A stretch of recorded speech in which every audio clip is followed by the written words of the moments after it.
আমরা এখন উপস্থিত আছি সিলেটের শিলাম ফার্মেরটার নাম হচ্ছে মাশাআল্লাহ। ওখানে আমরা বাড়ির কাছে জানবো যে কিভাবে মোটরযানকরণের ক্ষেত্রে কিভাবে কি করতে হয়, কিভাবে গড়ের বাসস্থান তৈরি করতে হয়, কিভাবে গরুকে খাবার দিতে হয়, কিভাবে খাওয়ালে গরু মোটরযানকরণ করতে সুবিধা হয়, সুবিধা অসুবিধাগুলো বাড়ির কাছে আমরা জানবো। ভাই আপনি একটু দয়া করে একটু বলবেন আপনাদের ফার্মের কি অবস্থা, বর্তমান অবস্থা কি? জি অনেক ভালো। আর এগুলা সুবিধা অসুবিধা কেমন, আপনারা কদিন যাবত এগুলা শুরু করেছেন, কয়দিন হয়েছে? আমরা একটা 3 মাসের মতো হয়ে গেছে। আর ইনশাল্লাহ ভালো অবস্থায় আছি। আপনাদের এই গড়ের শেডটা করতে কেমন খরচ হয়েছে বা 4 লাখের মতো। 4 লাখ? আমরা এখন ফরহাদ ভাইয়ের সাথে কথা বলবো, যে জানবো উনি কিভাবে গরুটা সংগ্রহ করছেন, কয়দিন যাবতে মানে ওকে লালন পালন করা হচ্ছে, আর উনি মানে ভবিষ্যৎ প্ল্যান কি, খামার করে কি করতে চান, ওগুলা ওনার কাছ থেকে একটু শুনবো। আমরা তো এই ফার্ম করছি ইটস অ্যাবাউট 3 মাস হয়ে গেছে। আর আমরা প্ল্যান আছে এই এট দ্য মোমেন্ট ঈদর লাগি, বাট ইন ফিউচার প্ল্যান আছে এগুলো আরও এক্সপ্যান্ড করার লাগে, বড় করার লাগে। খালি গরু নাই, মাছ, মুরগি, সপ্তাহ। সো ইটস অ্যাবাউট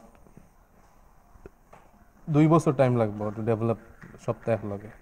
কেমন লাভ হবে আপনি আনুমানিক একটু বলবেন? লাভের আশা তো করা যার, বাট ইনশাল্লাহ দেখা যাবে ডিপেন্ড করবো চাহিদার উপরে, মানে মানুষের কত চাহিদা বা বাজেট কত হয়। কি কি এখানে জাত আছে আপনাদের কাছে? তো সিন্ধি আছে, দেশি আছে, অস্ট্রেলিয়ান আছে, তারপরে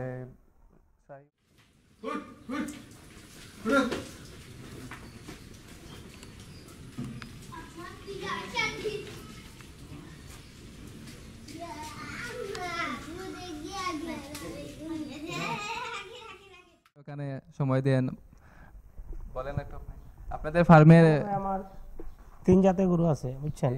যে ওইখানে আছে দেশি গরু, যেটা আমাদের দেশের।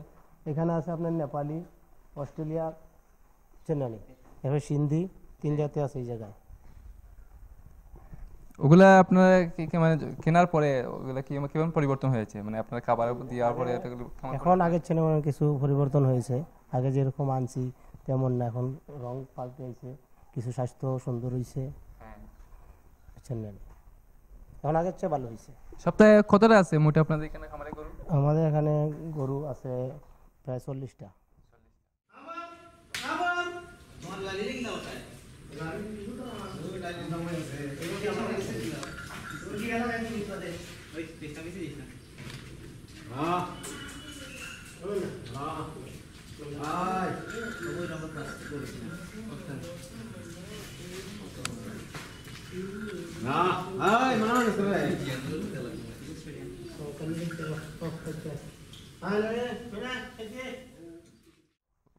দানাদার কোনো খাবার দেন? আমরা সারাদিনই খাবার দিই, তবে সকালে একবার দানাদার খাবার দিই। আবার খাবার কি কি দেন? দানাদার খাবার দিই গুঁড়া, খৈল, ওই পাতা বসি, খুদি চাউলের মানে জাউরান দিয়া, এই ইত্যাদি আর কি। আর এমনি মনে করেন কাঁচা ঘাস দিই একবার, আবার রাতে কাঁচা ঘাস। ঠিক আছে। সবসময় কি এভাবে খোলাই থাকে নাকি রাত্রে আবার?